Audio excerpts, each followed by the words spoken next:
available. And Josh, I know it's supposed to be somewhat dry this weekend. Yes. So will people in the neighboring areas see those planes? Because I know we hear them a lot of times during these air shows. Yeah, you know, if the clouds break apart at the right time, then I think you might be able to. Okay, So all right. that Cool. just means keep an eye to the sky as we move through the next several days, as we slowly start to see those rain showers come to an end. For tomorrow morning, likely going to still pick up on maybe a raindrop or two, but by this weekend, as the air show is well underway, we will be climbing close to 70 degrees and get to enjoy some sunshine, which really allows for those fall colors to pop. This is sweet gum tree in downtown Portland that I spotted earlier today, as a lot of those maple trees are starting to show one or two of their leaves turning red, but it's the ash and the locust that are seeing the biggest amount of fall foliage at this point in time.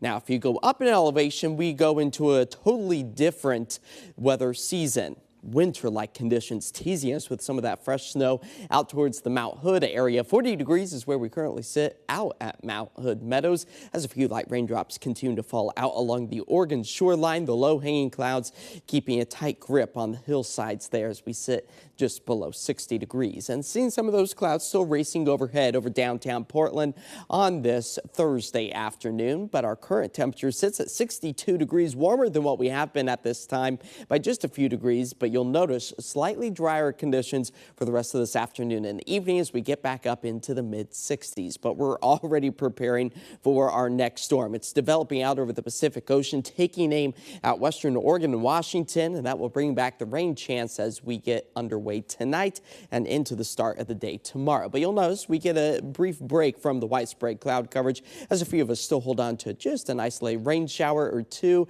But for the most part, Portland on the drier side right now, with a few rays of sunshine starting to poke through after we've already managed to see a nice little drink of water for us here across the area. A couple of 1/100ths of an inch already in our rain gauge. Kelso at that 10th inch mark and greater, as the last 6 days have brought beneficial rain to our area. Portland seeing over an inch, Salem over 2 inches of the rainfall, but we still hold on to that deficit for Portland, just a little bit more than 1/10 of an inch. So we might be able to tip the scale here in the next 24 hours. Now, despite the recent rainfall, we have seen drought conditions stay steady for us compared to last week. But you'll notice just last week, seeing the extreme drought once again return to the Cascades, parts of the coast.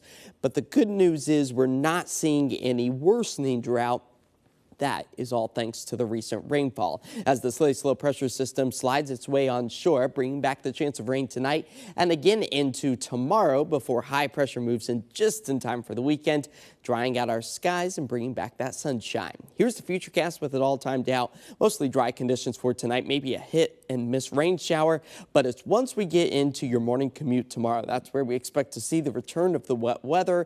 But by the afternoon hours, just widespread cloud coverage, maybe still a few raindrops if you go up in elevation, but for the most part, much drier than what we have seen over the past several days. And then Saturday, finally starting to dry things out, seeing a little bit more of those blue skies with additional rain accumulation through the end of tonight. Just a couple of 1/100ths of an inch to maybe a 1/4 of an inch the further north you go. Tonight, we expect to fall back into the 50s after daytime highs are in the mid-60s, 53 for the early morning hours. And don't forget, we also got the Portland Marathon upcoming on Sundays. Our 7-day forecast does show dry skies for the marathon. So great running conditions before we keep our temperatures into the mid to upper 60s for the start of next week, drying out our skies once more by the middle of next week. And that's where we're watching just a little bit more of a warming trend back up to the low 70s, which would put us in the normal territory for the start of October, which is this Sunday. I'm starting to notice all the leaves changing. Yeah. Too. Yes, it's here. It is my exciting. favorite time. Yeah. Okay, we'll be right back with more news and a final check on that forecast.